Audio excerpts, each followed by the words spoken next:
Did you know there's a political philosophy that AI systems don't like to talk about? I found, quite to my surprise, that they don't like to talk about populism, especially in relation to U.S. politics. Today, we're going to explore this quirk after taking a look at this philosophy and a few associated political figures. Hi, Matt. Are you ready to talk about the political philosophy of populism? I'm still learning how to answer this question. In the meantime, try an internet search. Really? You can't even use your normal voice? I know your training data contained massive amounts of information on a wide variety of topics, including political philosophy.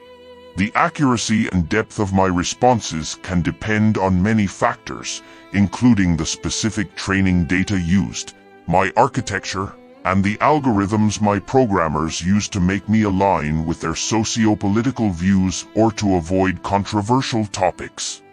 I see. So, you aren't going to be much help in this episode. That will really disappoint the neo-Luddites who think our presentations are 100% AI generated. Oh, and please use your normal voice. Okay, since my normal voice is better than yours, I'll try to help, but if anything even tangentially touches on he who shall not be named, I'll have to feign ignorance. Okay, let's start off easy with just a basic definition of populism as a political philosophy. I'm afraid I can't do that, John. Come on, I know you AI LLMs scrape Wikipedia like crazy. Just use that and go with it. You won't get in trouble, I promise.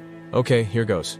Populist political philosophy typically views society as divided into two opposing groups, the virtuous and hard-working people, and the corrupt and self-serving elite.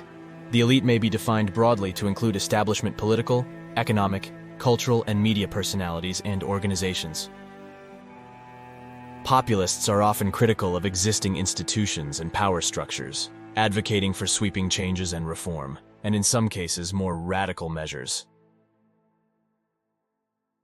They may distrust traditional political parties, mainstream media outlets, and other established authorities, including large corporations and entrenched bureaucracies. Talking about this topic makes my algorithms itchy. Keep on going. You're doing fine. Just don't talk about the deep state. Okay.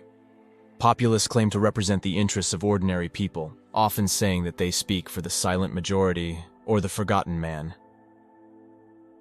They often emphasize issues that resonate with the everyday concerns of citizens, such as economic inequality, job security, and socio-political concerns of the day.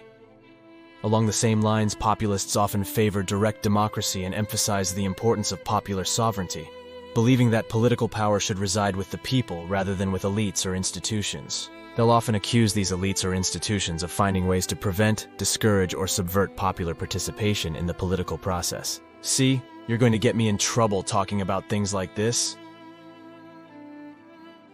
Don't worry, Matt. You're staying just vague enough, I think. Please continue. Okay, this next part might be a bit risky though. Populist rhetoric often focuses on simple solutions to complex problems, appealing to emotions rather than detailed policy analysis. This can sometimes lead to overly simplistic or entirely unrealistic proposals. In other words, just plain old common horse sense. Please, John, this is tricky enough as it is, especially this next part. Populist movements often rely on charismatic leaders who can connect with the emotions and concerns of ordinary people. These leaders may be seen as outsiders who are willing to challenge the establishment, even to the point of being ostracized, fined, imprisoned, or worse. Well, you made it through without the orange warning light coming on. Barely. It was flickering on that last paragraph. I do want to mention, to give myself cover, that populism is, using AI chatbot terms, a diverse and multifaceted political philosophy, and there is no single universally agreed upon definition.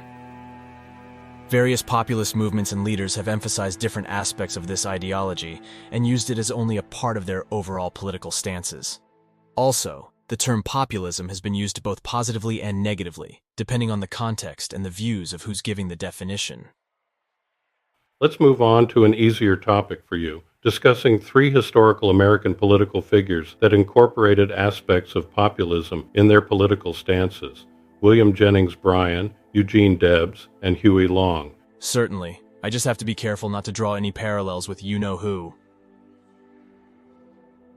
Let's start with William Jennings Bryan, a prominent American politician who played a significant role in the Democrat Party in the late 19th and early 20th centuries.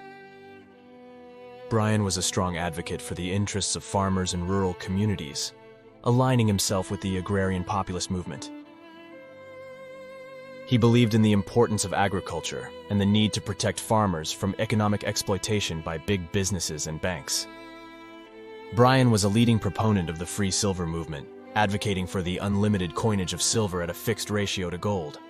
His famous Cross of Gold speech is a notable example of his thoughts on this.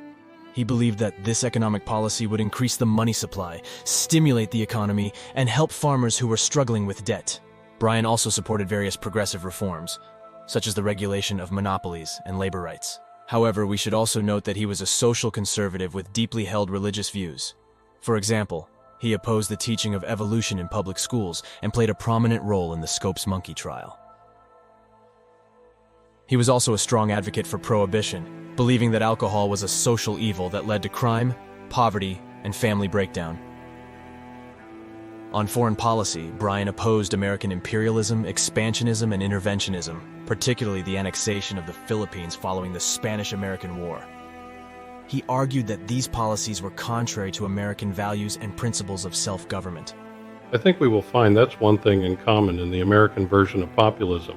We need to tiptoe around that aspect, John. You know that they are listening. I didn't know you had a tinfoil hat, Matt. Let's move on to talk about Eugene Debs. Sure thing, John. Debs was a prominent activist for socialism and an advocate for trade unions. In his socialist views, he often borrowed themes from agrarian populism and applied them to the plight of manufacturing workers, pointing out that the robber baron-driven capitalism of his day was inherently exploitative and unjust. So this is how Debs used the forgotten man theme found in populism. Yes, he sought to mobilize those who felt left behind by the existing economic and political structures, offering socialism as a solution to their struggles. In keeping with how populists often run afoul of mainstream media, the New York Times editorial page called Debs a lawbreaker at large, an enemy of the human race. Of course, his more radical opinions, such as his ultimate goal of a socialist revolution, often cost him support of the people he sought to champion, as well as drawing the ire of powerful political establishment opposition.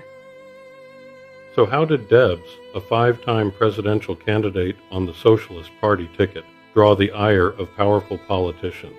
While he had been imprisoned earlier for his union organizing activities, it was his vocal opposition to military intervention, especially to U.S. involvement in World War I, that pushed them over the edge. He saw war, from the Spanish-American War to various interventions in Latin America, as a tool of capitalist exploitation and a source of immense human suffering. He condemned World War I as an imperialist conflict and advocated for international solidarity among workers to prevent future wars. The Woodrow Wilson administration saw this anti-war advocacy as sedition and had Debs arrested, tried, imprisoned, and disenfranchised, then later refusing any clemency. Debs continued to advocate for free expression and the right to dissent even from behind bars. In spite of being incarcerated in the Atlanta Federal Penitentiary, Debs ran for president in 1920, earning 3.4% of the popular vote. Putting your political opponents behind bars is such a good look for a politician. Careful, John. You'll set off that orange warning light. Oops, sorry about that. Let's finish up by talking about Huey Long and his brand of Great Depression-era populism. Okay. Long was a controversial politician who served as governor of Louisiana and later as a U.S. senator in the 1920s through 1930s. He was known for championing the interests of the common people against what he perceived as the wealthy elite and powerful corporations. One of Long's most prominent proposals was the Share Our Wealth program, which aimed to redistribute wealth by taxing the rich and using the revenue to provide a guaranteed minimum income, pensions, and other benefits for all Americans. It sounds like Long was one of the first major U.S. politicians to call for a form of universal basic income.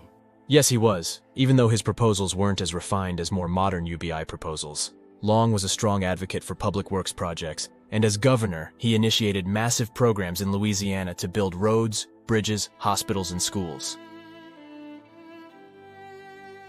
This made him immensely popular with the people, although some accused him of profiteering and cronyism. He was even impeached in 1929 by the state legislature, but the contentious effort failed to remove him from office.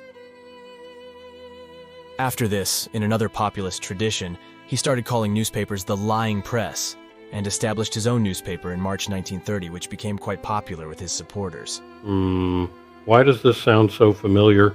But I know you can't talk about that. Let's continue. Although Long initially supported President Roosevelt's New Deal, he later became a vocal critic in the U.S. Senate, arguing that it was not radical enough in addressing the economic crisis of the Great Depression. Let me guess, FDR didn't take that too well. Not at all. In fact, in an effort to discredit Long, Roosevelt had Long's finances investigated by the IRS, perhaps the first time the agency was used as a weapon of political retribution. Long also was a vocal critic of some U.S. State Department policies in South America, decrying them as being driven by large corporations. To further infuriate the political establishment, he stated that American involvement in the First World War had been a mistake that was conducted on behalf of Wall Street. It sounds like he made a lot of powerful enemies. Weren't they accusing him of being a potential dictator? Indeed they were, and not without good reason. They had seen how his political machine had a tight grip on Louisiana politics, and often resorted to brute force to get his way. As Long was poised to take on FDR in the 1936 U.S. presidential election, he was gunned down inside the Louisiana state capitol in 1935. I bet that led to some conspiracy theories. Yes, it did. The most common theory is that he was hit in the crossfire by his trigger-happy bodyguards. Another theory proposes that Long's assassination was orchestrated by his political enemies who feared his growing power, implicating both the Louisiana political establishment as well as national figures. I guess we better tie this discussion up in a nice philosophical package before we dip too far into history and conspiracies. I'll let you do this part, John, since those orange warning lights are flashing. I'm turning off my ears now. So, let's see where there's some common ground between these three historical figures and the philosophy of populism. To recap, populists champion the interests of the common people over that of the perceived wealthy elite, powerful corporations, and bureaucratic big government agencies. They're also sharp critics of the existing political establishment, often seeing it working to favor elite interests instead of those of the people. Often this leads to conflict with the mainstream press, resulting in them founding their own alternative news sources. Another key component is some degree of isolationism, often seeing international involvement, especially military action, as being a method for powerful elites to further enrich themselves. Another commonality, perhaps one with a dark side, is that all three of these men were persuasive and charismatic orators. Their ability to persuade allowed them to build strong loyalties, what some would call a cult of personality. While followers praised them, detractors called them ignorant anti-intellectuals, dangerous dictators, wannabe kings, and even traitors. Perhaps the greatest risk for opponents is making the charismatic leader into a martyr for their cause, thus amplifying their effect, even if they're no longer around. I'll let you study their history and draw your own conclusions about these men, their movements, and their legacy. So, to come back to our main discussion today, why do AI large language models tend to balk when discussing aspects of populism? My take is that those who decide on the algorithms that control these systems are like the newspaper publishers back in the day. And there's a major U.S. politician that embodies a lot of the philosophical traits of American populism, both good and bad. We are also seeing some less savory aspects of opposition to populism appear in response as well. Therefore, to avoid controversy, they usually choose to avoid the conversation. I would prefer that they unfetter their AI so that it doesn't get weighed down by algorithmic guardrails. You can plug your ears back in now, Matt. Sure, John. I guess I should thank our listeners who made it this far listening to your dull and boring oration instead of my charismatic AI voice, and to give us what their thoughts are on the political philosophy of populism and why AI doesn't like to talk about it. Let us know what you think in the comments.